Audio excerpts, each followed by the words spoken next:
പിതാവിന്റെയും പുത്രന്റെയും പരിശുദ്ധാത്മാവിന്റെയും നാമത്തിൽ ആമേൻ. ജൂൺ 8 ഞായറാഴ്ച.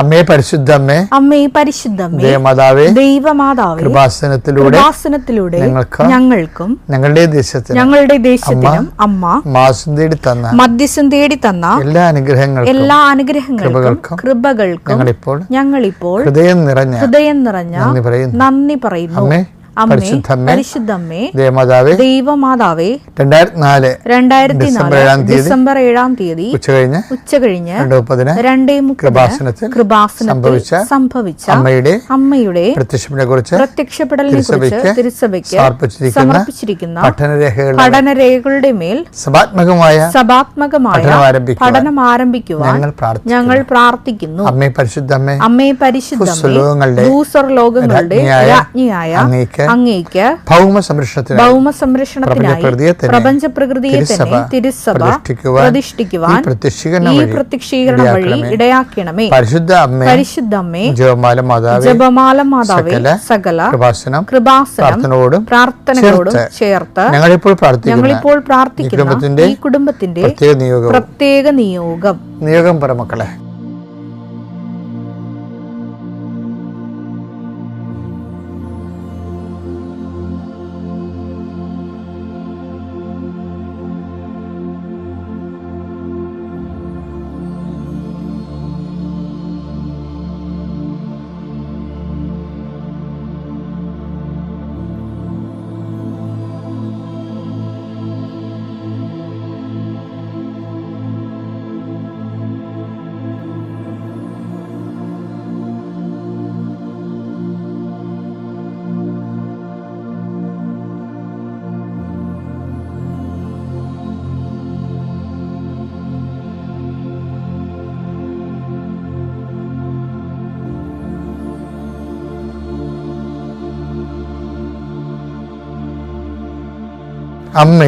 അമ്മയുടെ പ്രത്യക്ഷീകരണത്തിന്റെ ഈ അനുഗ്രഹവേളയിൽ ഞങ്ങൾക്ക് സാധിച്ചു തരുവാൻ കനിയണമേ.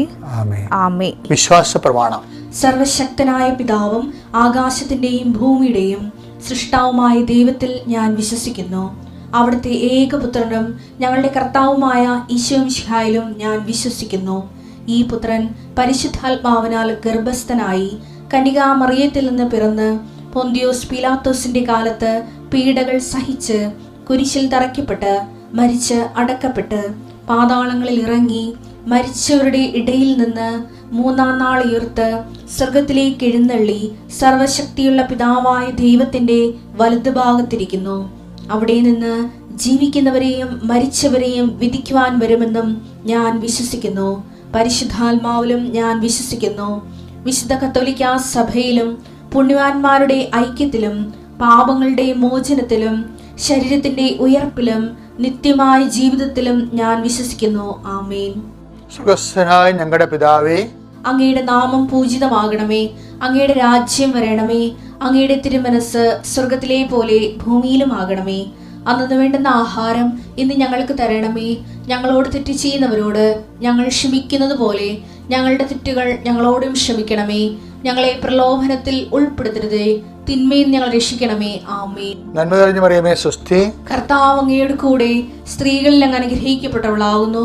അങ്ങയുടെ ഉദരത്തിൻ ഫലമായി ഈശോ അനുഗ്രഹിക്കപ്പെട്ടവനാകുന്നു. പരിശുദ്ധ മറിയമേ, തമ്പുരാന്റെ അമ്മേ, പാപികളായ ഞങ്ങൾക്ക് വേണ്ടി ഇപ്പോഴും ഞങ്ങളുടെ മരണസമയത്തും തമ്പുരാനോട് അപേക്ഷിക്കണമേ. ആമേൻ. എന്റെ കർത്താവേ, നിന്റെ ഉന്നതമായ നാമത്തിന് സ്വസ്ഥം ചെയ്യണം. എന്റെ കർത്താവേ, നിന്റെ വിശുദ്ധ പൗരോഹിത്യത്തെ മഹത്വപ്പെടുത്തണമേ. എന്റെ കർത്താവേ, സഭയിലുള്ള സാന്നിധ്യം പ്രകടമാക്കണമേ.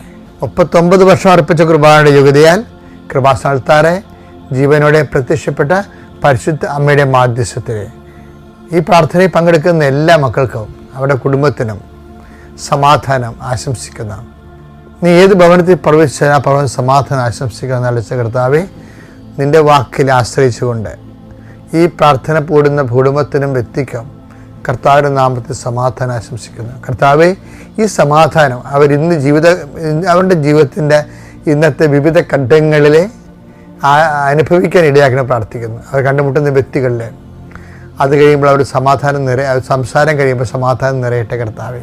രോഗപീഠകളെ വലയുന്നവർ, മാനസിക പീഡകളെ വലയുന്നവർ, ഉറക്കമില്ലാത്തവർ, ഇന്നലെ രാത്രി പല കാര്യങ്ങൾ കൊണ്ട് ഉറങ്ങാൻ കഴിയാതിരുന്നവർ, ആ വിഷയങ്ങളെല്ലാം ഈശോ ഈ അനുഗ്രഹത്തിൻ്റെ ശക്തിയാൽ ഭാരങ്ങൾ നീങ്ങിപ്പോയിട്ട് ഞാൻ പ്രാർത്ഥിക്കുന്നു.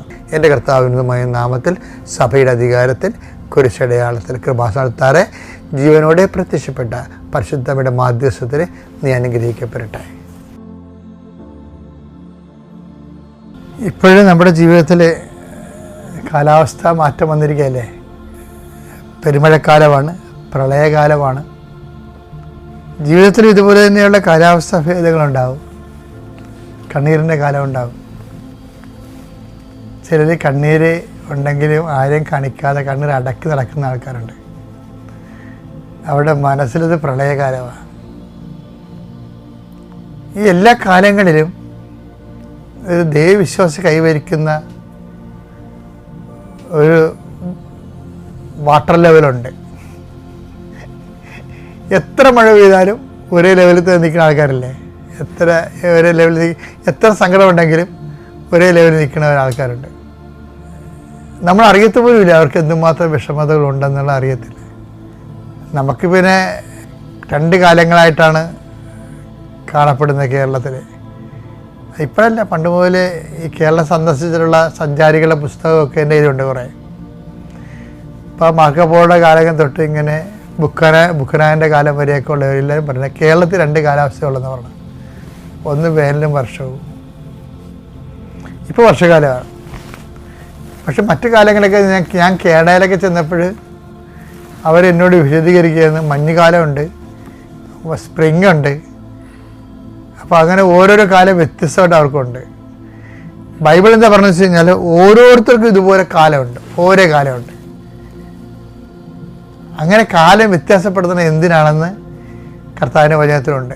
ആ ദൈവാഭിമുഖ്യ ജീവിതവും അതിന് അനപേക്ഷണീയമായിട്ടുള്ള കാലവ്യത്യാസങ്ങളും ബൈബിളിലെ ഒരു വിഷയമാണ്.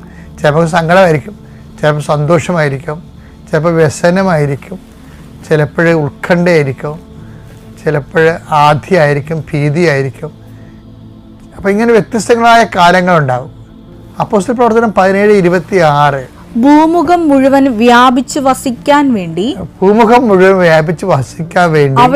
അവിടുന്ന് ഒരുവനിൽ നിന്ന് എല്ലാ ജനപദങ്ങളെയും സൃഷ്ടിച്ചു. അവർക്ക് വിഭിന്ന കാലങ്ങളും വാസഭൂമികളും നിശ്ചയിച്ചു കൊടുത്തു. വിഭിന്ന കാലങ്ങളും വാസഭൂമികളും. ടൈമും ഉണ്ട്, സ്പേസും ഉണ്ട്. ടൈം മാത്രമല്ല കൊടുത്തത്, ടൈമും സ്പേസും എല്ലാവർക്കും അങ്ങനെയാണ്. അപ്പം നിൻ്റെ അനിയത്തിയുടെ അല്ലെങ്കിൽ നിൻ്റെ ചേട്ടൻ്റെ ടൈം ആൻഡ് സ്പേസ് ആയിരിക്കത്തില്ല നിൻ്റെ ടൈം ആൻഡ് സ്പേസ്. ഇപ്പം ശരി പറയത്തില്ലേ, ഞങ്ങൾ രണ്ടും ഒരേ ഉദരത്തിൽ നിന്ന് വന്നവരാണ്, ഒരമ്മ പെറ്റവരാണ്, പക്ഷെ 2 തരത്തിലാണ് ജീവിക്കുന്നത്. 2 പേർക്കും ടൈം ആൻഡ് സ്പേസ് വ്യത്യാസമുണ്ട്. ദൈവത്തിൻ്റെ മുമ്പിൽ ഇതെല്ലാം ഒരു ടൈമാണ്, ഒരു സ്പേസാണ്. എന്താണെന്നറിയാമോ? ഇതെന്തിനാ ഇങ്ങനെ ടൈം ഡിഫറെൻ്റ് ആക്കിയിരിക്കുന്നതിൻ്റെ ഉദ്ദേശം എന്തിനാണെന്ന് വായിച്ചേ. ഇത് അവർ ദൈവത്തെ അന്വേഷിക്കുന്നതിനും ഒരുപക്ഷെ അനുഭവത്തിലൂടെ അവിടത്തെ കണ്ടെത്തുന്നതിനും വേണ്ടിയാണ്. അനുഭവത്തിലൂടെ ദൈവത്തെ കണ്ടെത്താൻ വേണ്ടിയാണ്. അപ്പൊ ദൈവത്തെ കണ്ടെത്താനുള്ളൊരു മാർഗം എന്താണ്? അനുഭവമാണ്. അനുഭവം ഉണ്ടാണെങ്കിൽ എന്ത് ചെയ്യണം? ജീവിതത്തിന്റെ അനുഭവങ്ങൾ വ്യത്യസ്തങ്ങളായിരിക്കണം. ഒരു അനുഭവത്തിൽ മാത്രം ദൈവത്തെ കണ്ടെത്താൻ പറ്റത്തില്ല. കൃപാസനം എന്തുകൊണ്ട് ഇത്തിരി സാക്ഷ്യങ്ങൾക്ക് പ്രാധാന്യം കൊടുക്കുന്നത്? ഈ സാക്ഷ്യങ്ങളെന്ന് നമ്മൾ വിളിക്കുന്നത് അനുഭവ സാക്ഷ്യങ്ങളാണ്. അപ്പം നീ എന്നെ കേൾക്കുന്ന നീയും കർത്താവെ എനിക്കൊരു അനുഭവ സാക്ഷ്യം തരണമെന്ന് പ്രാർത്ഥിക്കണം. കാര്യം എന്താണ്? നീ നിൻ്റെ കാലത്തെ ക്ലേശകാലത്തെ നീ നല്ല കാലമായി കൺവേർട്ട് ചെയ്തതിൻ്റെ അനുഭവങ്ങളുടെ സാക്ഷ്യമാണത്. അപ്പോൾ എല്ലാ കാലങ്ങളും നല്ലതാണെന്ന് അനുഭവ സാക്ഷ്യത്തിലൂടെ നമുക്ക് അനുഭവിച്ചറിയാം. Thank you.